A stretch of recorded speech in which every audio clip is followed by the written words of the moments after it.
PIC programmable interrupt controller, और उसके अंदर हमने लास्ट टर्म पे हम लोगों ने ब्लॉक डायग्राम, उसका पेन डायग्राम और वो कैसे बेसिकली क्या क्या फीचर्स हैं उस आईसी के पर्टिकुलरली वो हम देख चुके थे।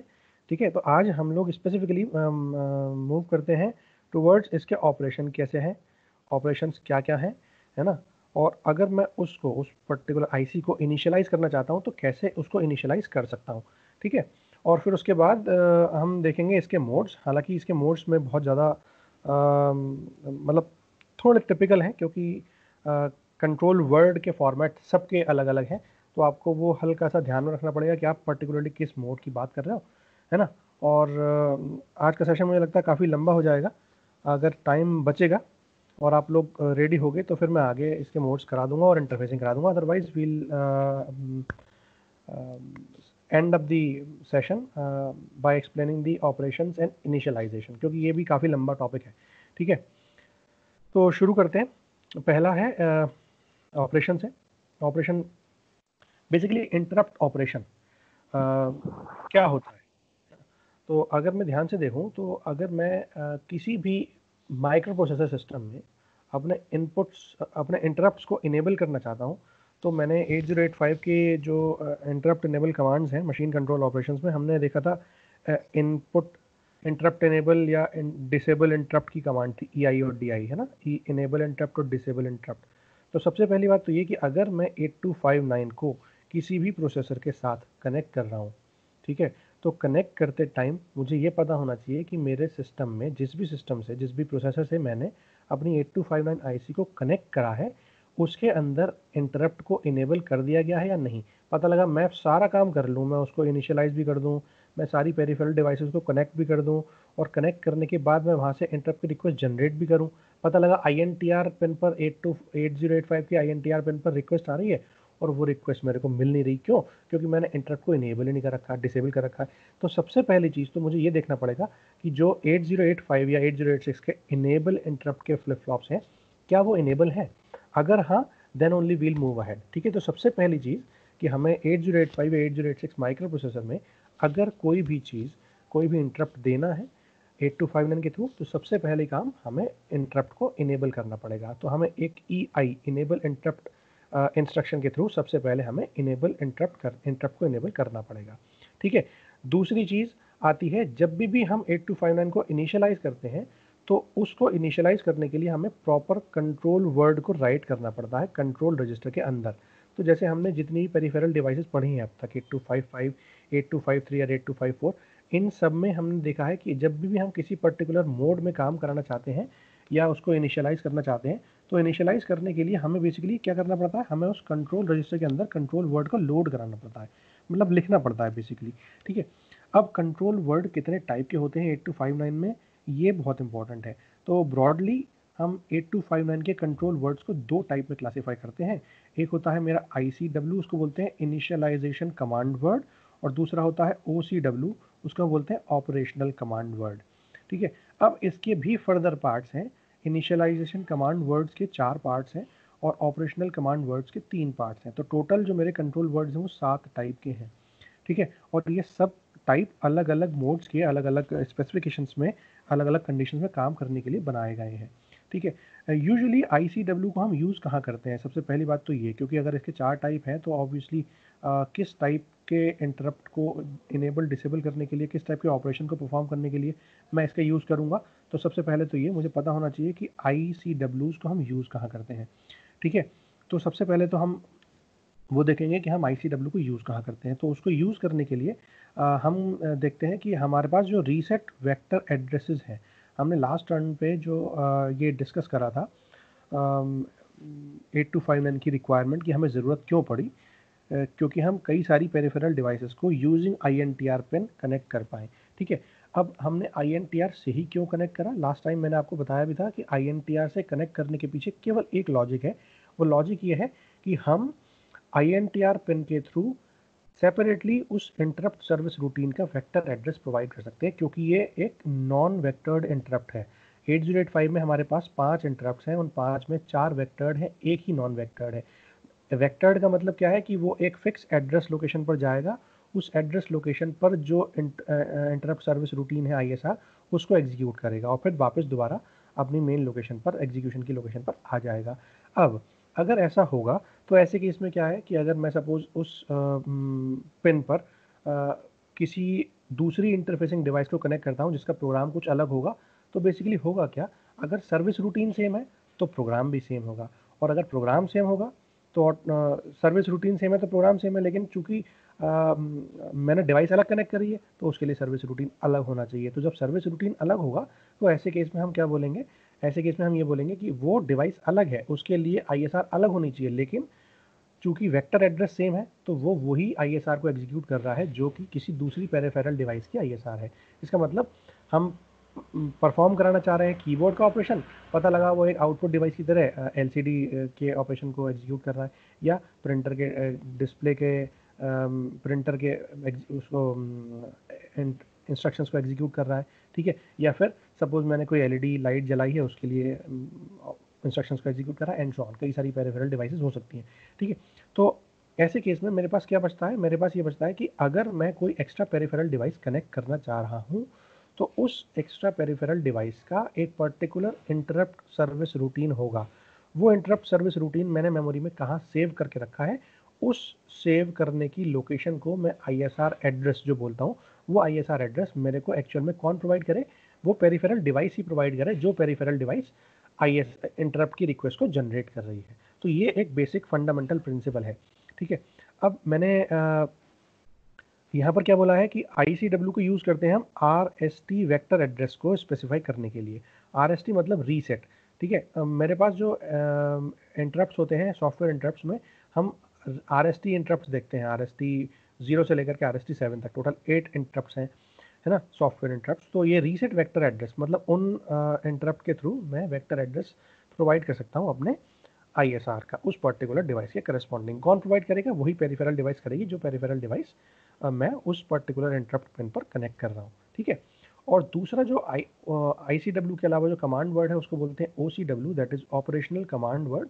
तो उस ऑपरेशनल कमांड वर्ड में हम सबसे पहले तो अगर किसी इंटरप्ट की मास्किंग करनी है, यानी उस इंटरप्ट को माइक्रो प्रोसेसर रीड ना कर पाए उसके ऊपर मास्क लगा देना है, ठीक है, वो भी कर सकता हूँ मैं OCW के द्वारा। या फिर अगर मैं कोई रीड या read operation status read operation को सेटअप करना चाहता हूँ तो वो भी कर सकता हूँ, ठीक है। तो ये 2-3 कामों के लिए हम OCWs का यूज़ करते हैं, ठीक। अब 8259 को इनिशियलाइज करने के लिए हमारे पास, मैंने आपको बताया कि 4 ICWs हैं, है ना, ICW हमारे पास 4 हैं, ये 4 हैं, और ये OCW हमारे पास है 3। तो इन 4 में मेरे को मिनिमम 2 तो चाहिए ही अगर मैं इनिशियलाइज करना चाहता हूँ।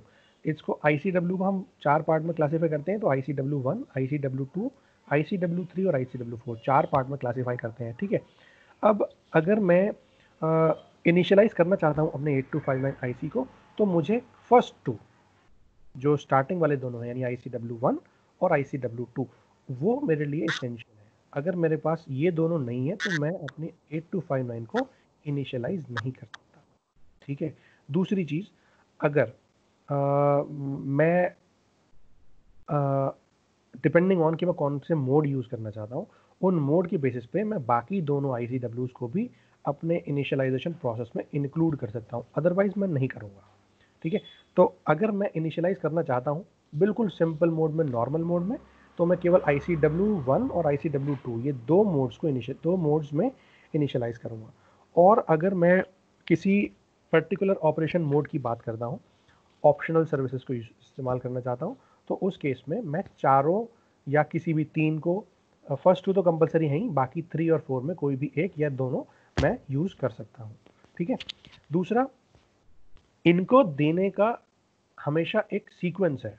सबसे पहले ICW1 ही दिया जाएगा, उसके बाद ICW2 लोड होगा, उसके बाद अगर ICW3 यूज़ करना चाहता हूँ तो ICW3, और उसके बाद ICW4। ऐसा नहीं है कि मैं ICW1 के बाद सीधे ICW3 यूज़ कर लूँ, फिर ICW2 यूज़ करूँ, फिर ICW4 यूज़ करूँ, नहीं। अगर मेरे को चारों यूज़ करने हैं तो उसका एक प्रॉपर सीक्वेंस है 1 2 3 4 करके, तो वो 1 2 3 4 करके ही दिया जाएगा। तो जो इशू करते हैं हम कंट्रोल वर्ड्स, उनको इशू करने का एक ही गिवन सीक्वेंस है, सबसे पहले 1, उसके बाद 2, उसके बाद 3, उसके बाद 4। अगर कोई भी स्किप हो रहा है तो उसको स्किप करने के बाद हम अगले वाले पर चले जाएंगे, ठीक है। फॉर एग्जांपल अगर मेरे को 4 स्किप करना है तो मैं क्या करूँगा, मैं ICW1 दूंगा, उसके बाद ICW2 दूंगा, उसके बाद ICW3 दूंगा। ऐसे नहीं है कि मैं ICW3 पहले दे दूँ 1 2 बाद में दूँ, नहीं, ठीक है। जब मैंने इंटरप्ट कंट्रोलर को यानी इस 8259 को इनिशियलाइज कर दिया, तो उस इनिशियलाइजेशन करने के बाद मैं अगर उसको किसी डिफरेंट मोड में काम कराना चाहता हूँ, ठीक है, तो मैं 3 अलग अलग ऑपरेशनल कंट्रोल वर्ड्स का इस्तेमाल करके उसको किसी भी मोड में, जो मोड मैं अपने प्रोग्राम को रन कराने के लिए यूज़ करना चाहता हूँ, उसमें रन कराने के लिए काम में ला सकता हूँ। मेरे पास 3 OCWs हैं, OCW1, OCW2 और OCW3। तो इन तीनों में से कोई भी OCW का इस्तेमाल मैं कर सकता हूँ, ठीक है। लेकिन ये इनिशियलाइजेशन करने के बाद ही होगा। इनिशियलाइजेशन दैट इज जब मैंने ICW1 और ICW2 दे दिया तो इनिशियलाइज हो गया। ICW3 और ICW4 मैं किस मोड ऑफ ऑपरेशन में काम करना चाहता हूँ वो, प्लस अगर कोई और ऑपरेशन मोड है, कोई और मास्किंग करनी है मेरे को, है ना, या रीड ऑपरेशंस को परफॉर्म करना है, तो उस केस में मैं OCWs को भी इनकॉर्पोरेट कर सकता हूँ, ठीक है। OCW मैं इनिशियलाइजेशन के बाद कभी भी लिख सकता हूँ, any time to perform specific functions, ठीक है, can be written into 8259 at any time to perform specific functions, ठीक है। ये क्लियर है। ICW को लिखने के लिए मेरे को बिल्कुल जब इनिशियलाइजेशन करना पड़ेगा तब मैं ICW1 और ICW2 लिखूंगा, ठीक है। जब ICW लिख लिया मैंने, उसके बाद जब मैं OCW लिखना चाहता हूँ तो मैं अपना काम शुरू कर दूँ, उसके बाद बीच में कभी भी OCWs को, ऑपरेशनल कंट्रोल वर्ड्स को, अपने कंट्रोल रजिस्टर के अंदर लिख सकता हूँ, 8259 के कंट्रोल रजिस्टर के अंदर लिख सकता हूँ। क्लियर है। उसके बाद ये एक फ्लो चार्ट है। इस फ्लो चार्ट के थ्रू आपको सीक्वेंसिंग पता लगेगी कि हम कंट्रोल वर्ड्स को कैसे इनिशियलाइज करते हैं। From top to bottom we'll go to set up the interrupts using 8259, ठीक है। तो सबसे पहले मैंने क्या बोला, सबसे पहले मैंने ICW1 को इनिशियलाइज करा, ठीक है। उसके बाद मैंने ICW2 को करा। देखो ये दोनों के दोनों कंपलसरी हैं, ये दोनों कंपलसरी है, मतलब चाहे कोई भी प्रोसेस हो मुझे ये दोनों तो देने ही हैं, ठीक है। अब ICW3 को हम तब इस्तेमाल करते हैं जब हम कास्केड मोड का इस्तेमाल करते हैं। कास्केड मोड का मतलब मुझे पता है कि मैंने कास्केड मोड कब इस्तेमाल करा था। कास्केड मोड का इस्तेमाल करने के लिए मैंने ये बोला था कि अगर मैं इंटरप्ट के नंबर ऑफ इंटरप्ट्स बढ़ाना चाहता हूँ, फॉर एग्जांपल मेरे पास 8259 में 8 इंटरप्ट की सर्विस को हैंडल करने की क्षमता है, ठीक है। मैं चाहता हूँ कि मैं 32 इंटरप्ट्स को हैंडल कर पाऊँ, मतलब 32 अलग अलग पेरिफेरल डिवाइसेस को इंटरफेस करूँ 8259 के थ्रू 8085 से। तो ऐसे केस में मुझे कास्केड मोड चाहिए, क्योंकि एक 8259 तो केवल 8 इंटरप्ट को हैंडल कर सकता है। तो कास्केड मोड में मैं क्या कर सकता हूँ, मैं 64 इंटरप्ट को एक साथ में हैंडल कर सकता हूँ। तो ICW3 रिक्वायर्ड तब होगा जब मैं कास्केड मोड में काम करना चाह रहा हूँ, है ना। तो सबसे पहले मैं ये पूछूंगा कि क्या मुझे जो इंटरप्ट दिए हैं मैंने, वो interrupt number of interrupt sufficient हैं या मुझे नंबर ऑफ इंटरप्ट बढ़ाने हैं। अगर मैं बढ़ाऊंगा इसका मतलब मैं कास्केड मोड में जाऊंगा, और कास्केड मोड में जाऊंगा तो मुझे ICW3 की रिक्वायरमेंट होगी। और अगर मैं नहीं जाना चाहता हूँ तो simply I can skip to ICW4, ठीक है। ICW3 की रिक्वायरमेंट तब है जब मैं क्या कहते हैं किसी कास्केड मोड में नंबर ऑफ इंटरप्ट्स को बढ़ाना चाहता हूँ, तो मैं ICW3 इस्तेमाल करूँगा, वरना नहीं करूँगा, ठीक। और ऐसे ही मैं ICW4 का इस्तेमाल करता हूँ। ICW4 किसी स्पेशल ऑपरेशंस या मोड्स में काम कराने के लिए रिक्वायर्ड है। तो क्या वो स्पेशल मोड में की ज़रूरत है मुझे? अगर हाँ तो मैं ICW4 का कमांड वर्ड दूंगा, है ना। और अगर नहीं तो simply I can skip ICW4, और अब मैं यहाँ पर अपने इंटरप्ट्स को एक्सेप्ट करने के लिए प्रोसेस शुरू कर सकता हूँ। क्लियर है। तो इस फ्लो चार्ट के थ्रू आपको क्लियर कट पता लग रहा है कि ये कंपलसरी है। These ICW1 and ICW2 are compulsory, ठीक है। और ICW3 केवल तब जब मैं कास्केड मोड में काम करना चाहता हूँ, मतलब number of interrupts are more than 8, है ना। Number of interrupts greater than 8, है ना। अगर 8 से ज़्यादा, सपोज 9 इंटरप्ट को, 9 पेरिफेरल डिवाइसेस को मेरे को इंटरफेस करना है, तो मेरे को क्या चाहिए, तो मेरे को कास्केड मोड चाहिए होगा, क्योंकि 8 के बाद कोई भी अगर इंटरप्ट आएगा तो नवा इंटरप्ट कैसे आएगा, कास्केड मोड के थ्रू आएगा, ठीक है। तो अगर नंबर ऑफ इंटरप्ट 8 से ज़्यादा होंगे तो मैं कास्केड मोड में जाऊँगा। सिमिलरली अगर मैं किसी स्पेसिफिक प्रोसेस के थ्रू किसी स्पेसिफिक मोड में काम करना चाहूँगा तो मैं ICW4 का इस्तेमाल करूँगा, otherwise I will stick to ICW1 and ICW2। ठीक है, जब ये पूरा प्रोसेस यहाँ पर कंप्लीट हो जाएगा तो यहाँ पर मैं अपने इंटरप्ट्स को रिसीव करने के, इंटरप्ट को जनरेट करने के प्रोसेस तक पहुँच चुका हूँ। अब मैं अपने इंटरप्ट्स को जनरेट करूँगा using interrupt request registers, using priority registers, using interrupt service in service register and using interrupt mask register. हमने लास्ट टाइम ब्लॉक डायग्राम में देखा था, उन चारों का इस्तेमाल करके हम सीधे सीधे इंटरप्ट्स को जनरेट कर सकते हैं। और यूजिंग कंट्रोल लॉजिक की जो दो पिन्स हैं INT और INTA बार, वहाँ से हम अपने इंटरप्ट्स की रिक्वेस्ट को 8085 तक पहुँचा सकते हैं। क्लियर है? उसके बाद अगर ये क्लियर है तो हम चलते हैं सीक्वेंस ऑफ इवेंट्स। जब 8259 को इनिशियलाइज करते हैं तो बेसिकली होता क्या है, मैंने आपको लास्ट टाइम बताया था कि जैसे हम किसी भी इंटरप्ट कंट्रोलर को इनिशियलाइज करते हैं और रिक्वेस्ट जनरेट करते हैं तो बेसिकली सबसे पहले क्या होता है, सबसे पहले वो रिक्वेस्ट जो है वो इंटरप्ट रिक्वेस्ट रजिस्टर के अंदर आती हैं। पेरिफेरल डिवाइसेस की इंटरप्ट की रिक्वेस्ट जितनी भी हैं वो सारी की सारी इंटरप्ट रिक्वेस्ट रजिस्टर्स के अंदर आती हैं, और वो रजिस्टर्स करस्पॉन्डिंग जिस भी पर्टिकुलर बिट पर मेरी रिक्वेस्ट आ रही होगी उसको 1 कर देगा, बाकी सबको 0 कर देगा। ठीक है, अब उसके बाद प्रायोरिटी चेक होती है कि क्या वाकई में मैंने किसी इंटरप्ट को प्रायोरिटी दी है। अगर प्रायोरिटी दी है तो उसकी प्रायोरिटी मैं प्रायोरिटी रिजॉल्वर से चेक करके अपनी रिक्वेस्ट को जनरेट कर सकता हूँ। ठीक है, और अगर प्रायोरिटी नहीं है तो कोई दिक्कत नहीं है। उसके बाद चेक होती है मास्किंग कि क्या मैंने मास्किंग तो नहीं दी। अगर मैंने किसी इंटरप्ट को मास्क कर रखा है, फॉर एग्जांपल IR3 को मास्क कर रखा है और IR3 पर एक रिक्वेस्ट आ रही है, बाकी किसी पर रिक्वेस्ट नहीं आ रही फॉर एग्जांपल, तो क्या होगा, प्रोसेसर अगर मास्किंग बिट को चेक नहीं करेगा, 8259 अगर मास्किंग बिट को चेक नहीं करेगा तो ऑटोमेटिकली IR3 वाली रिक्वेस्ट को 8085 तक पहुंचा देगा। लेकिन जब मैंने मास्किंग कर रखी थी तो लॉजिकली वो वहाँ नहीं जानी चाहिए थी। ऐसे केस में हम क्या करेंगे, हमें मास्किंग बिट को भी चेक करना पड़ेगा। तो अगर मैं मास्किंग बिट की वैल्यू चेक करता हूँ, अगर वहाँ पर 1 है इसका मतलब मैंने उस बिट को पर्टिकुलरली मास्क कर रखा है। ठीक है, तो अब मैं उस इंटरप्ट पिन की रिक्वेस्ट को अगर वो 1 है भी तो भी INT पर नहीं भेजूंगा। ठीक है, जब प्रायोरिटी रिजॉल्व ने प्रायोरिटी रिजॉल्व कर दी यूजिंग ISR और यूजिंग IMR, है ना, और फिर उसने INT पिन को कनेक्ट करा, INT पिन को हाई कर दिया, INT पिन हाई हुई और ये 8085 की INTR पिन से कनेक्टेड है, तो automatically micro processor unit MPU के पास INTR से कनेक्ट होकर के वो रिक्वेस्ट पहुंच गई।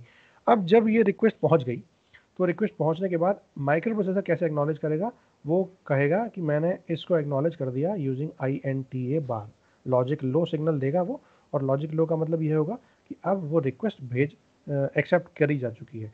अब जब INTA रिसीव होती है तो INTA रिसीव होने के बाद उसकी कुछ पर्टिकुलर साइकिल्स होती हैं। ठीक है, पहली साइकिल में वो क्या करेगा, उसके बाद दूसरी साइकिल में वो क्या करेगा, उसके बाद तीसरी साइकिल में वो क्या करेगा। ये basically ISR interrupt service routine जो है, इंटरप्ट सर्विस रूटीन का एड्रेस मांगता है यूजिंग INTA बार। ये बहुत इंपॉर्टेंट क्वेश्चन है, 2 नंबर में कभी कभी पूछ भी सकते हैं कि 8259 के अंदर अगर मैं 8259 IC जो प्रोग्रामेबल इंटरप्ट कंट्रोलर IC है उसमें INTA बार पिन का क्या लॉजिक है। INTA बार क्या बताता है आपको, INTA बार उस इंटरप्ट जिस भी डिवाइस से इंटरप्ट आ रहा है उस डिवाइस के इंटरप्ट के करस्पॉन्डिंग मेरे को कौन सा इंटरप्ट सर्विस रूटीन प्रोसेस करना है। ठीक है, और उसका एड्रेस क्या है पर्टिकुलरली वो मुझे आइडेंटिफाई करना है, तो उसका एड्रेस मुझे पता होना चाहिए। कौन देगा मुझे, वो वही IC देगी, क्योंकि INTR ये एक वेक्टर्ड इंटरप्ट नहीं है, ये नॉन वेक्टर्ड इंटरप्ट है। नॉन वेक्टर्ड इंटरप्ट में हमेशा जो एड्रेस दिया जाता है वो उसी डिवाइस से दिया जाता है जिस डिवाइस से वो इंटरप्ट जनरेट हो रहा होता है। क्लियर है, तो मैंने एक इंटरप्ट जनरेट करा और उस इंटरप्ट को जनरेट करने के बाद मैंने प्रोसेसर के पास भेजा, प्रोसेसर ने मुझे एक्नॉलेज करा यूजिंग 8259। अब मेरा काम क्या है, उस INTA बार के थ्रू मैं अपने एड्रेस को कि ISR service routine interrupt service routine का जो मेमोरी का लोकेशन है उसका एड्रेस मैं प्रोसेसर को बताऊं, ताकि जब उसको एड्रेस पता लग जाए तो वो सेट ऑफ प्रोग्राम वहाँ पर लोकेशन पर जा करके एग्जीक्यूट कर दे। ये मेरा काम है। ठीक है, करस्पॉन्डिंग बिट जब इंटरप्ट रिक्वेस्ट रजिस्टर है, जैसे ही INTA बार ने एक्नॉलेजमेंट दिया उसी के तुरंत बाद IRR बिट जो है वो रीसेट हो गई, जिससे कि अगली रिक्वेस्ट को एक्सेप्ट कर सके वो। ठीक है, सपोज IR3 पर मैंने बोला कि IR3 पर मेरे पास रिक्वेस्ट आई थी, तो जैसे ही INTA बार आया मतलब रिक्वेस्ट प्रोसेसर के पास पहुंच गई और उसने एक्नॉलेजमेंट भी कर दिया। अब IRR को वो रीसेट कर देगा 8259, ठीक है। और तभी क्या करेगा, INTA बार की 3 साइकिल, मैंने आपको बताया 8085 के अंदर 3 साइकिल चाहिए, 8086 के अंदर 8 साइकिल चाहिए। तो 3 साइकिल में सबसे पहली साइकिल होती है कॉल इंस्ट्रक्शन की, क्योंकि ISR को वो कॉल करेगा प्रोसेसर, तो कॉल का ऑप कोड देगा। उसका एक फिक्स फॉर्मेट है, वो फिक्स फॉर्मेट उसके पास पहुंच जाएगा। मतलब मैं कॉल यानी ISR का एड्रेस, स्टार्टिंग एड्रेस मैं कॉल करना चाहता हूँ, तो कॉल करने के लिए मुझे उसका कॉल का ऑप कोड देना पड़ेगा। तो मैंने कॉल का ऑप कोड दिया, और कॉल का ऑप कोड देने के बाद मैंने उसको डेटा बस पर रख दिया। डेटा बस से माइक्रो प्रोसेसर उस ऑप कोड को रीड कर लेगा, ठीक है। अब अगली INTA बार पल्स पे वो उसका सेकेंड और थर्ड बाइट एड्रेस की बेसिकली रखेगा, ठीक है। अब देखो, जैसे ही MPU ने कॉल को डिकोड करा कि अब मेरे पास कॉल आई है, तो मतलब क्या हुआ कि उसने 8259 ने एक एड्रेस देने के लिए रिक्वेस्ट भेजी है। ऑपकोड आया कॉल का, प्रोसेसर को पता लगा कि कॉल है, कॉल मतलब मुझे 2 बाइट और चाहिए, कॉल 3 बाइट का इंस्ट्रक्शन है, कॉल का ऑपकोड प्लस 2 बाइट, एक लोअर बाइट और एक हायर बाइट, तो ये 3 मुझे बाइट चाहिए। पहली बाइट जा चुकी है INTA बार के एक्नॉलेजमेंट पर। INTA बार जैसे ही आया, उसने कॉल का ऑपकोड दे दिया। माइक्रो प्रोसेसर ने डिकोड करा कि ये वाकई में किस चीज़ का है, ये है कॉल का ऑपकोड, ठीक है। तब उसने क्या करा, उसने तुरंत 2 INTA बार सिग्नल और डेटा बस पर रखे, ठीक है। तो ये क्या कह रहा है, it places 2 more INTA bar signals on the data bus.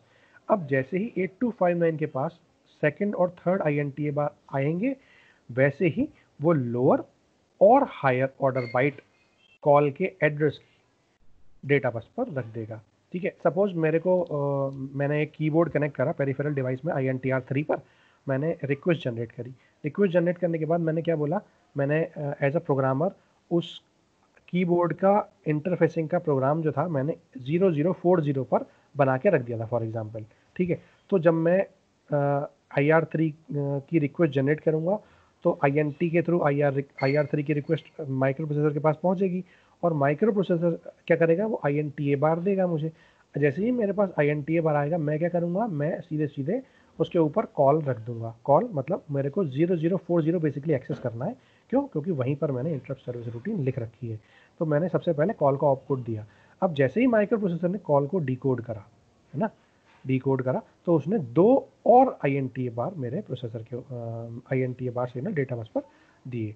तो पहला INTA बार जो आएगा, सेकेंड वाला INTA बार, उसमें क्या करेगा, वो लोअर ऑर्डर बाइट रखेगा। अब 0400 में लोअर कौन सा है 40, ठीक है। तो सबसे पहले उसने 40 रखा। उसके बाद अगली थर्ड INTA बार आई, और थर्ड INTA बार पर उसने हायर ऑर्डर बाइट जो कि है 00 वो रख दिया। अब प्रोसेसर के पास कंप्लीट 16 बिट का एड्रेस, मेमोरी का एड्रेस जहां पर ISR लिख रखी है, वो पहुंच चुका है। कितना है, 0040, ठीक है। अब वो क्या करेगा, वो 0040 लोकेशन पर जाएगा, और वहाँ पर जो भी इंस्ट्रक्शंस लिखे हुए हैं उसको एग्जीक्यूट करेगा, और फिर दोबारा अपनी मेन लोकेशन पर आ जाएगा, ठीक है। ये इसका पूरा काम है। 8259 बेसिकली ऐसे काम करता है। लेकिन ये जो हमने बात करी, ये 8085 के करस्पॉन्डिंग बात करी है। 8086 में जो कॉल इंस्ट्रक्शन है, वो हम टोटल 8 बाइट का लेते हैं। तो हमारे पास टोटल 8 INTA बार की रिक्वायरमेंट होगी। तो 8 साइकिल ऑफ INTA बार 8086 के उसमें चाहिए होंगी हमें, ठीक है। कॉल एक वेक्टर मेमोरी लोकेशन है इंटरप्ट के लिए, और ये एड्रेस जो है, ये कंट्रोल रजिस्टर प्रोवाइड करता है ड्यूरिंग द इनिशियलाइजेशन। अब कंट्रोल रजिस्टर के अंदर हम लोग क्या करेंगे, कंट्रोल रजिस्टर के अंदर हम लोग उस पर्टिकुलर डिवाइस के करस्पॉन्डिंग जो vector address, vector memory location का एड्रेस है, वो मैं कंट्रोल वर्ड रजिस्टर के अंदर यानी ICW1, ICW2, ICW3, ICW4 के थ्रू प्रोवाइड करूँगा प्रोसेसर को, ठीक है। ताकि जैसे ही INTA बार आए, तो मैं सीधे सीधे वो कंट्रोल वर्ड फॉर्मेट जो मैं ऑलरेडी मांग चुका था, लोड करा चुका था, वो उस करस्पॉन्डिंग ISR के उस पेरिफेरल डिवाइस के करस्पॉन्डिंग ISR को के एड्रेस को INTA बार के एक्नॉलेजमेंट पर दे पाए, ठीक है।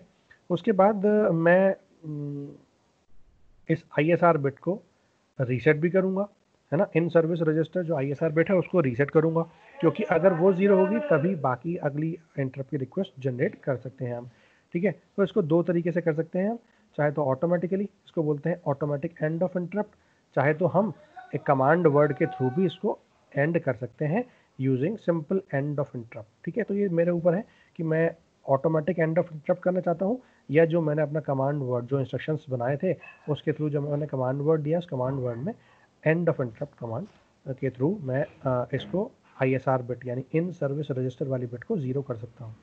ठीक है, उसके बाद ये पूरा का पूरा ऑप्शन जो है ये ICW के थ्रू दिया जाएगा। अभी मैं थोड़ी देर में ICW बताऊंगा कि ICW बेसिकली क्या क्या है, तो आपको वहाँ चीज़ क्लियर हो जाएगी। ठीक, प्रोग्राम सीक्वेंस मेमोरी लोकेशन पर ट्रांसफर हो जाएगा जिसने कॉल इंस्ट्रक्शन को स्पेसिफाई कर रहा था। क्लियर है, तो ये मेरे टोटल 8 सीक्वेंस हैं। एक एक करके आपने सबसे पहले IRR को सेट करा, उसके बाद प्रायोरिटी रिजॉल्वर ने, मास्किंग बिट ने और इन सर्विस रजिस्टर वाले बिट ने आइडेंटिफाई करा कि किस पर्टिकुलर पिन पर मेरी रिक्वेस्ट आ रही है। रिक्वेस्ट आने के बाद मैंने INT को हाई करा। INT को हाई करने के बाद जब मैं माइक्रो प्रोसेसर के पास भेजूंगा तो फोर्थ स्टेप में माइक्रो प्रोसेसर INTA बार यानी मुझे एक्नॉलेज करेगा। INTA बार एक्नॉलेज करेगा, इसका मतलब INTA बार के एक्नॉलेजमेंट में मुझे क्या देना पड़ेगा, मुझे उस इंटरप्ट सर्विस रूटीन का एड्रेस देना पड़ेगा। एड्रेस देने के लिए मुझे सबसे पहले क्या करना है, मुझे कॉल फंक्शन का इस्तेमाल करना है, तो मुझे कॉल का ऑप कोड दूंगा मैं। कॉल का ऑप कोड देने के बाद जैसे ही फिफ्थ स्टेप में माइक्रो प्रोसेसर कॉल को डिकोड करेगा तो वो दो और INTA बार रिक्वेस्ट जनरेट करेगा। पहली INTA बार पे हम लो ऑर्डर डेटा बस देंगे, दूसरी डेटा बस का डेटा का एड्रेस देंगे, मतलब लो ऑर्डर डेटा बाइट देंगे जिससे कि जो एड्रेस की लो ऑर्डर है वो हमें मिल जाएगी। और थर्ड INTA बार पर हम higher order address byte provide करेंगे। ठीक है, ये सिक्स स्टेप हो गया। सेवन्थ स्टेप में थर्ड स्टेप में हम ISR बिट को रीसेट करेंगे, चाहे तो ऑटोमेटिकल एंड ऑफ इंटरप्ट चाहे तो कमांड वर्ड के थ्रू एंड ऑफ इंटरप्ट। ठीक है, और जब ये पूरा आ जाएगा तो ये कॉल इंस्ट्रक्शन सीधे सीधे उस मेमोरी लोकेशन पर ट्रांसफर हो जाएगा जिस मेमोरी लोकेशन का एड्रेस मैंने अभी INTA बार के थ्रू दिया है। ये क्लियर है, ये टोटल 8 सीक्वेंस ऑफ इवेंट्स हैं। जब भी मैं 8259 को इनिशियलाइज करूंगा तो इन 8 को वन बाय वन मुझे एग्जीक्यूट करना पड़ेगा। किसी भी एक स्टेप में अगर कोई प्रॉब्लम हो तो आपको दोबारा शुरू करना पड़ेगा ये प्रोसेस, क्योंकि अगर कोई भी चीज़ नहीं हो पाई फॉर एग्जांपल कंप्लीट, तो मेरे को ISR का कंप्लीट एड्रेस तो पहुंचेगा नहीं। जब तक कंप्लीट एड्रेस पहुंचेगा नहीं तब तक मैं ISR को एग्जीक्यूट करूंगा कैसे। ठीक है, तो सबसे पहले अगर मैंने सपोज इंटरप्ट ही इनेबल नहीं करा, इनेबल इंटरप्ट कमांड यूज़ करके मैंने डिसेबल इंटरप्ट कर रखा है, तो ऑटोमेटिकली INTR पिन पर कोई रिक्वेस्ट पहुंचेगी नहीं, तो प्रोसेसर काम ही नहीं कर पाएगा मेरा। ठीक है, तो वो तो मेरे को करना ही पड़ेगा। क्लियर है, जल्दी से बताओ फिर हम आगे चलते हैं। Yes sir. ठीक है, यस अब सर। हमारे पास ठीक, अब अगला जो टॉपिक है वो है फॉर्मेट। ICW मैंने आपको बताया कि मेरे पास 4 टाइप के ICW हैं। उन 4 टाइप के ICW में सबसे पहले देखते हैं ICW1 का फॉर्मेट क्या है और इसके अंदर क्या क्या चीज़ें पूछी जाती हैं। देखो, ICW1 हमें इस्तेमाल करना होता है और उसको इस्तेमाल करने के लिए हम A0 को कर देते हैं 0, और जो मेरे कंट्रोल वर्ड में चौथी बिट होती है D4, उस D4 को मैं कर देता हूँ 1। इसका मतलब क्या है कि अगर ये दोनों चीज़ें हैं, इसका मतलब मैं ICW1 का फॉर्मेट एग्जीक्यूट कर रहा हूँ, राइट कर रहा हूँ।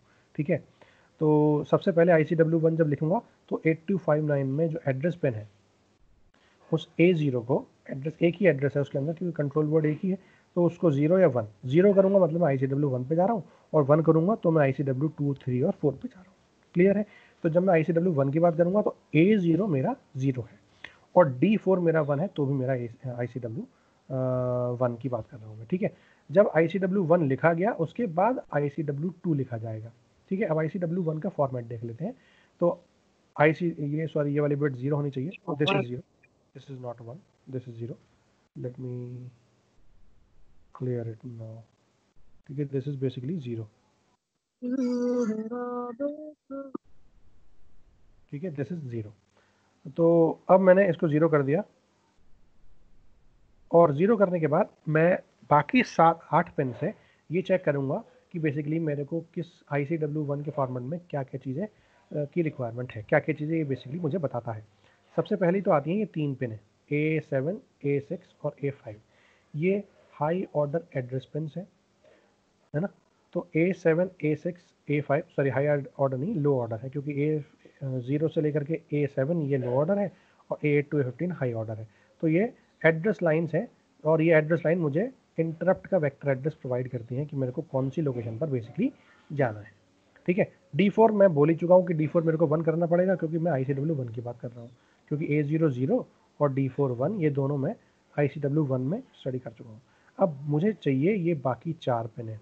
ये बाकी 4 पिन में सबसे पहला है LTIM, इसको बोलते हैं लेवल ट्रिगर्ड इंटरप्ट मोड। ठीक है। अब देखो मेरे पास 2 टाइप के ट्रिगरिंग मोड हैं, अगर मैं लेवल ट्रिगर की बात करता हूँ या मैं एज ट्रिगर की बात करता हूँ। लेवल ट्रिगर मैंने आपको बता रखा है कि वो जब पॉजिटिव 5 वोल्ट पे है तो मैं लॉजिक 1 ट्रिगर की बात करता हूँ, और अगर मैं लॉजिक 0 पर हूँ इसका मतलब मैं लॉजिक 0 की बात करता हूँ, ये लो लेवल ट्रिगर की बात करता हूँ। लेकिन इसके अलावा 2 चीज़ें और हैं, उसको बोलते हैं एज। एज के 2 पार्ट हैं, एक होता है राइजिंग एज, एक होता है फॉलिंग एज। राइजिंग एज होती है जब 0 से 1 पर ट्रांजिशन होता है, ये राइजिंग है। ठीक है, मैं राइजिंग है तो जैसे ही 0 से 1 यानी इस पॉइंट पर आऊँगा मैं, इस पॉइंट पर मेरा ऑटोमेटिकली वो एग्जीक्यूट करेगा। एक होती है फॉलिंग एज। फॉलिंग एज मतलब 1 से 0, तो जैसे ही मैं 1 से यानी +5 वोल्ट से 0 की तरफ आऊँगा तो ऑटोमेटिकली इस पर्टिकुलर पॉइंट पर आकर के मैं वो एज डिटेक्ट करूँगा। ठीक है, तो वो एज डिटेक्ट करने के लिए मोड मुझे पता होना चाहिए। इस पी की वैल्यू अगर 1 है इसका मतलब मैं लेवल ट्रिगर की बात कर रहा हूँ क्योंकि LTIM है। अगर लॉजिक 1 है इसका मतलब लेवल ट्रिगर्ड है, अगर 0 है इसका मतलब एज ट्रिगर्ड है। क्लियर है। उसके बाद सेकंड आता है ADI, इसको बोलते हैं एड्रेस इंटरवल। अब देखो इंटरप्ट सर्विस रूटीन जब हम बनाते हैं तो इंटरप्ट सर्विस रूटीन बनाने के लिए मुझे मिनिमम 4 बाइट लोकेशंस की रिक्वायरमेंट होती है। ठीक है, तो जब मैं एक इंटरप्ट सर्विस रूटीन बनाऊंगा तो मुझे at least 4 byte of memory location चाहिए। ठीक है, तो क्या ऐसा कर सकता हूँ मैं कि अगर सपोज मेरे पास 8085 की बात करता हूँ तो 8085 में टोटल कितनी मेमोरी है, 64 के, है ना। 4 अगर मैंने यहाँ यूज़ कर लिए, 4 मैं दूसरे, टोटल मेरे पास 8 इंटरप्ट है, एक 8259 को क्या कहते हैं इनिशियलाइज करने के लिए। ठीक है, ये सपोर्ट करने के लिए अगर मैं टोटल 8 लगा लेता हूँ तो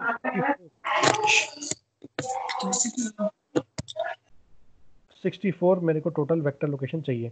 64 इंटू 4 मतलब टोटल मेरे को चाहिए 64 इंटू 4 मतलब 256 लोकेशंस। 256 लोकेशंस मेरे को चाहिए अगर एक ISR इंटरप्ट सर्विस रूटीन की रिक्वेस्ट 4 बाइट को ले रही है। अगर वो 8 बाइट को लेगी यानी एक एड्रेस में मेरे को 8 लोकेशन चाहिए, तो टोटल मेरे को कितनी चाहिए 64 इंटू आप निकाल सकते हो कितनी नंबर ऑफ बाइट्स की रिक्वायरमेंट होगी। ठीक है, तो इसका बच्चों प्लीज़ म्यूट कर दो, है ना, मुझे बड़ी दिक्कत हो रही है बीच बीच में। तो इसको हम देखते हैं कि ये 4 बाइट और 8 बाइट का मतलब क्या है। ठीक है, देखो मैंने एड्रेस को डिफाइन करने के लिए एक छोटी सी ये चार्ट के फॉर्म में आपको बताया है।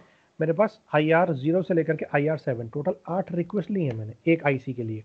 ठीक है, तो एक IC में मेरे पास टोटल 8 एड्रेस पिन्स होंगी, A0 से लेकर के A7 ऑब्वियसली, क्योंकि IRQ ICW मेरे को क्या दे रहा है, मेरे को दे रहा है वो एड्रेस। ठीक है, उस एड्रेस में अगर मैं बोलता हूँ कि मेरी स्पेसिंग 4 बाइट की है, मतलब मैं एक लोकेशन अगर यहाँ पर ISR डिफाइन कर रहा हूँ तो अगला ISR 1 2 3 4 के बाद आएगा, यहाँ आएगा। ठीक है, तो ये कैसे डिफाइन कर रहा हूँ मैं, ये 4 बाइट का है, मतलब 1 बाइट 2 बाइट 3 बाइट और 4 बाइट। ठीक है, सिमिलरली अगर मैं 8 बाइट क्या करता हूँ तो बीच में 8 अलग अलग लोकेशन आएंगी और फिर मैं अगली लोकेशन को डिफाइन करूँगा, तो ये टोटल 8 बाइट का होगा। ठीक है, अब अगर आप ध्यान से देखो तो मैंने स्टार्टिंग की 3 पिन्स A7 A6 A5 ये वही एड्रेस है जो था। ठीक है, अब मेरे को अल्टीमेटली 4 क्या कहते हैं एड्रेस, 4 बाइट का एड्रेस डिफाइन करना है। 4 बाइट का एड्रेस मतलब अगर मैं सपोज 0 लेता हूँ तो 000 और 0 के बाद 4 आएगा मतलब 100। तो लॉजिकली मेरे को केवल 3 बिट की रिक्वायरमेंट होगी अगर मैं 4 एड्रेस बीच में देना चाहता हूँ। ठीक है, देखो 0 और 4 के बीच में 4 - 0 मतलब 4 स्पेस का डिफरेंस है, 0 1 2 3 और फिर 4। क्लियर है। तो ऐसे ही अगर मैं 1000 ले लेता हूँ तो अगला लोकेशन का एड्रेस क्या होना चाहिए 1100। अगर मैं 8 लेता हूँ, सपोज ये तो लिया मैंने 0, तो अगली लोकेशन कितनी आ गई 4 आ गई। अगर मैंने एक लोकेशन ली 8 तो अगली लोकेशन आ गई C मतलब 12, है ना। अगली लोकेशन अगर मैंने ली कितनी 10, ठीक है, तो मैंने लिया 1 4, और अगर मैंने अगली लोकेशन ली 1 8 तो अगली लोकेशन आई 1 और C। तो अगर मैं हर कॉन्जिक्यूटिव इंटरवल में टोटल नंबर ऑफ बाइट्स देखूं कि कितनी स्पेस आ रही है दो कॉन्जिक्यूटिव बाइट के बीच में, तो ध्यान से देखो 0 और 4 के बीच में टोटल 4 का डिफरेंस है, 4 और 8 के बीच में 4 का डिफरेंस है, 8 और 12 के बीच में 4 का डिफरेंस है, एंड सो ऑन। ठीक है, तो आप ये सारे 4 बाइट की स्पेसिंग आपने प्रोवाइड कर दी। ऐसे ही अगर आप 8 बाइट की स्पेसिंग प्रोवाइड करते हो, तो 8 बाइट की स्पेसिंग प्रोवाइड करने के लिए ये एक सिंपल सा डायग्राम है। ठीक है, इस चार्ट के थ्रू आप समझ सकते हो कि आपने टोटल 8 बिट की स्पेसिंग कैसे दी है। ठीक है, अब आप ध्यान से देखो, अगर मेरे को 8 की स्पेसिंग देनी है मतलब 0 के बाद 8 आएगा, तो अगर ये 0 है तो अगली लोकेशन 8 यानी 1 0 0 0 0 1 0 0। ठीक है, उसके बाद अगर मैंने 1 0 दिया तो ऑटोमेटिकली क्या आया, वो आया 1 8। अगर मैंने क्या दिया, अगर मैंने 2 0 दिया तो वो आया 2 8। अगर मैंने 3 0 दिया तो वो आया 3 8। ठीक है, मैं इन वाली पेन्स को स्टार्टिंग में मान के चल रहा हूँ 0 0, ताकि आप समझ सको कि ये 4 0 हैं और ये 4 0 हैं, तो 0 0 फिर 0 8 फिर 1 0 फिर 1 8 है ना, फिर 2 0 फिर 2 8 एंड सो ऑन। तो आपको यहाँ से क्लियर हो जाएगा कि मैं हर स्पेस में, देखो यहाँ पर क्या था 0 0, अगली लोकेशन पर क्या आया 0 8। ठीक है, तो आपका डिफरेंस कितना आया, 8 बिट का डिफरेंस आ गया, 8 मेमोरी लोकेशन का डिफरेंस आ गया, और हर मेमोरी लोकेशन 8 बिट की है, मतलब 1 बाइट की है, तो टोटल 8 बाइट्स अपार्ट हो गए।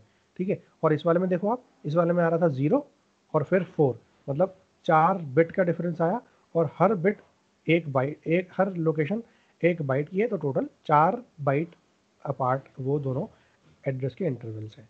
क्लियर है, तो ये दोनों बेसिकली मुझे क्या देते हैं, ICW1 और ICW2 के थ्रू मुझे बेसिकली उसका एड्रेस पता लगता है कि मेरे को ISR का एड्रेस कहाँ पर जा करके मिलेगा।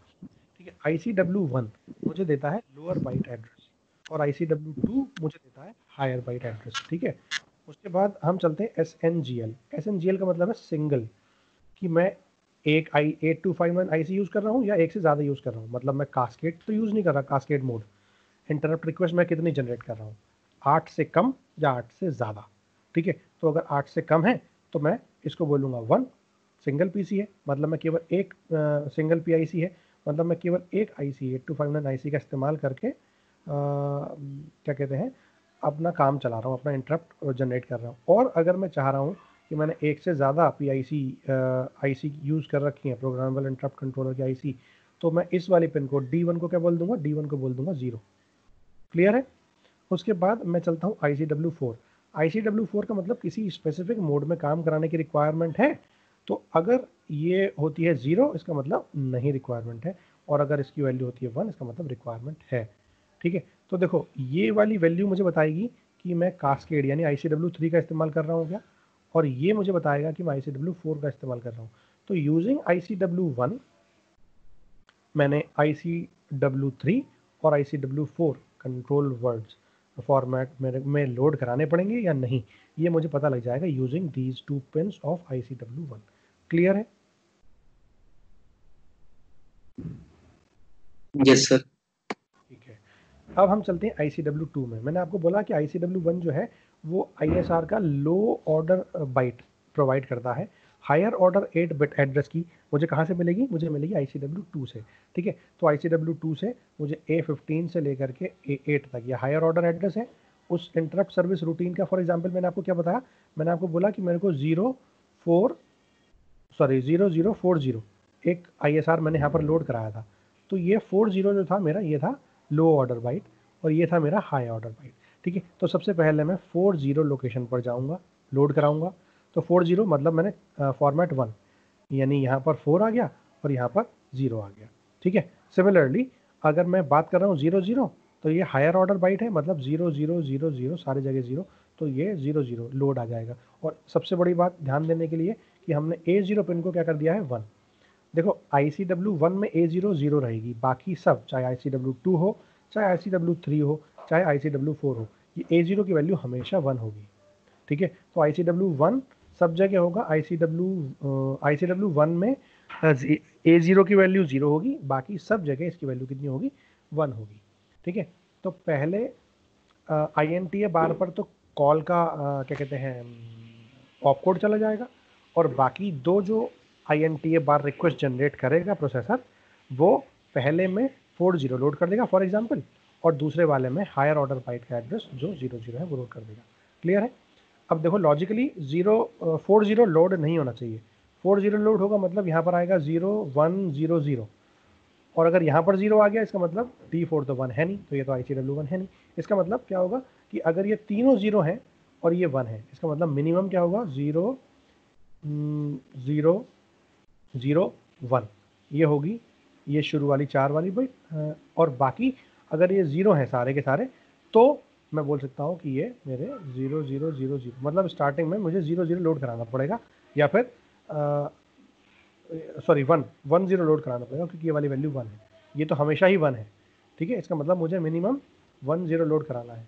ठीक है, अगर मैं ये भी 1 करना चाहता हूँ तो मुझे 510101 मतलब 50 लोड कराना पड़ेगा। ठीक है, तो जो मैंने एग्जाम्पल लिया था 40 का, वो 40 का एग्जाम्पल यहाँ पर वैलिड नहीं होगा, क्योंकि D4 बिट 4 में 1 नहीं हो सकती।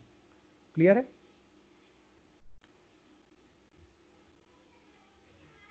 Yes sir. उसके बाद हम चलते हैं ICW3 में।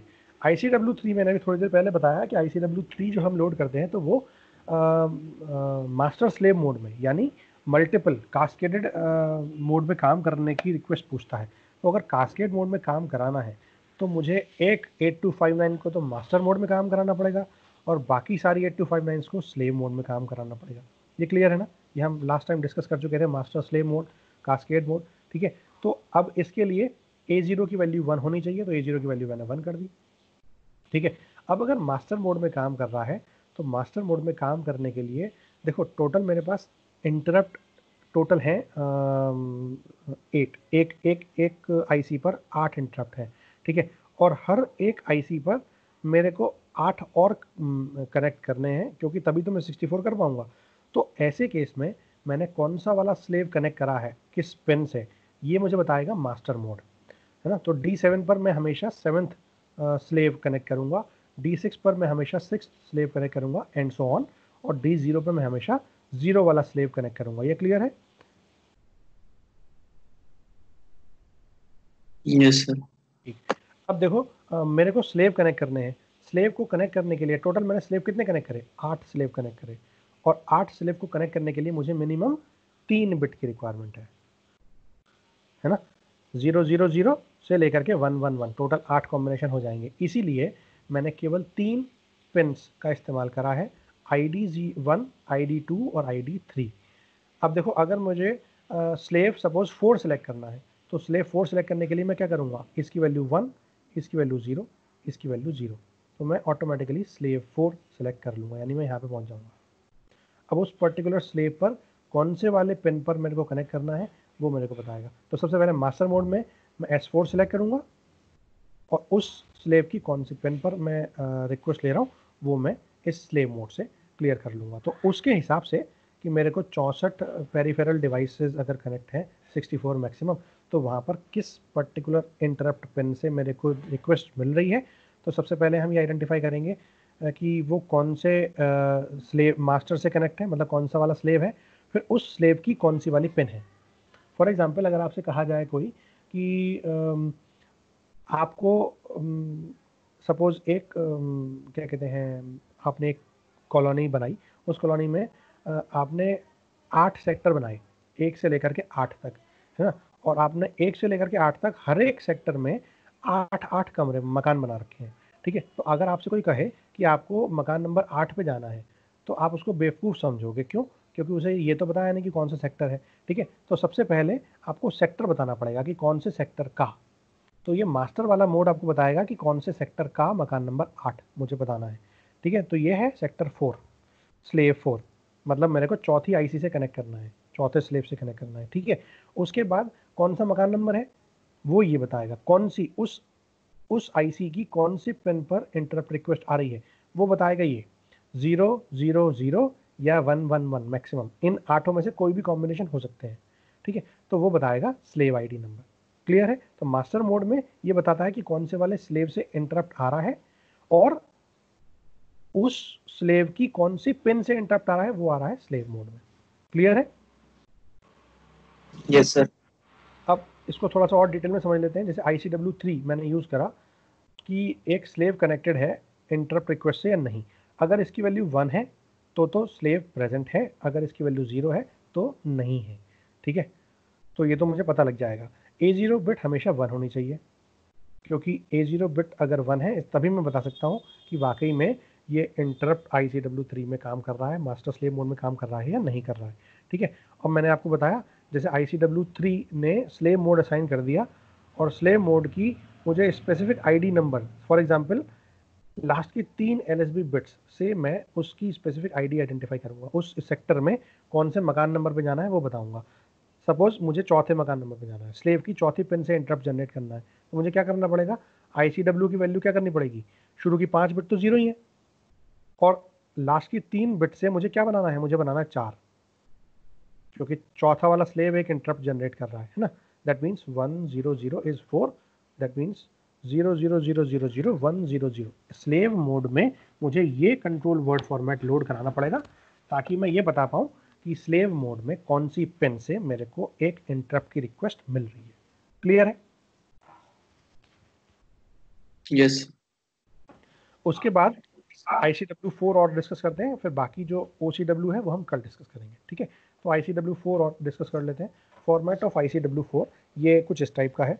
इसके अंदर हमें नेसेसरी क्यों है, क्योंकि ICW1 में ये क्लियरली मेंशन है कि मुझे ICW4 चाहिए या नहीं चाहिए।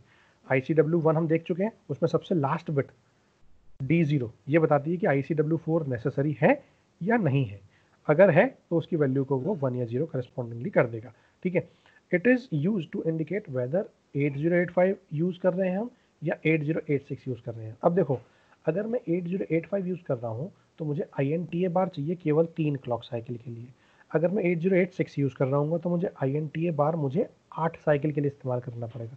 क्यों? क्योंकि कॉल इंस्ट्रक्शन टोटल 8 साइकिल का होगा 8086 में और 8085 में 3 साइकिल का होगा। तो अगर मुझे इंटरप्ट सर्विस रूटीन का टोटल एड्रेस, फिजिकल एड्रेस चाहिए कि वो कहाँ पर उस पर करस्पॉन्डिंग फिजिकल पेरिफेरल डिवाइस या इन के का ISR मेमोरी के अंदर सेव है, उसका एड्रेस मुझे चाहिए।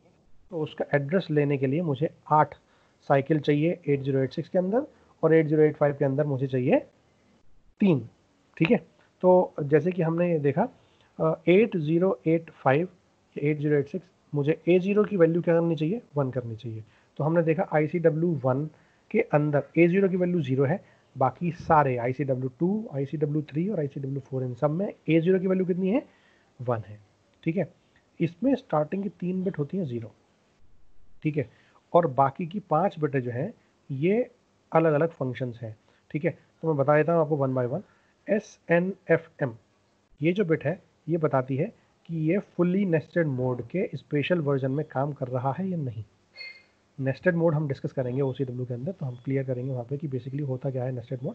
ठीक है, तो अगर स्पेशल फुली नेस्टेड मोड है तो इसकी वैल्यू है 1, SNFM नाम है, तो अगर इसकी वैल्यू 1 होगी तो SNFM में काम करेगा, अदरवाइज 0 है तो ये केवल फुली नेस्टेड मोड में काम करेगा। ठीक है, बफर ये इनपुट बफर है।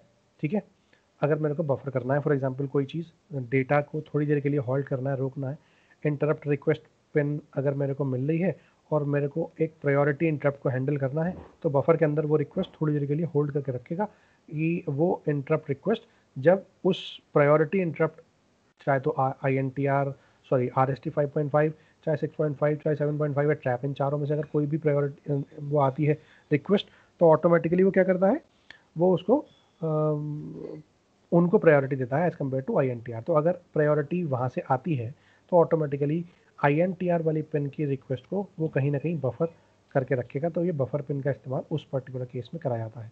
ठीक है, MS दैट मीन्स मास्टर और स्लेव। अगर मैं यहाँ पर भी कोई मास्टर और स्लेव मोड में काम करना चाहता हूँ कि वो जो रिक्वेस्ट जनरेट हुई है वो कौन से मास्टर के करस्पॉन्डिंग, मतलब मैंने 8259 IC कनेक्ट करी है या केवल एक IC कनेक्ट करी है 8259। ठीक है, तो उसके करस्पॉन्डिंग मैं मास्टर और स्लेव मोड डिफाइन कर सकता हूँ।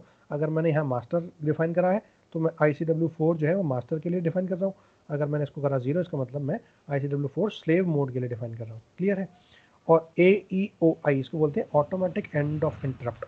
ठीक है, ऑटोमेटिक एंड ऑफ इंटरप्ट मतलब मेरे पास दो टाइप के इंटरप्ट हैं।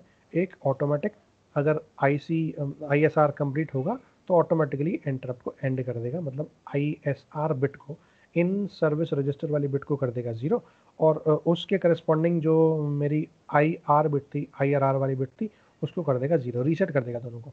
ठीक है, तो अगर ये ऑटोमेटिक एंड ऑफ इंटरप्ट होता है तो ऑटोमेटिकली ये उस ISR के एग्जीक्यूशन के साथ साथ ऑटोमेटिकली इंटरप्ट का एंड हो जाएगा। अगर नहीं है, फॉर एग्जांपल इसकी वैल्यू 1 नहीं है, इसकी वैल्यू 0 है, तो मतलब मुझे उसके इंटरप्ट को एंड करना पड़ेगा यूजिंग सम सॉफ्टवेयर इंस्ट्रक्शंस, जो मेरे एंड ऑफ इंटरप्ट या सिंपल कमांड वर्ड से रीड करे जाएंगे।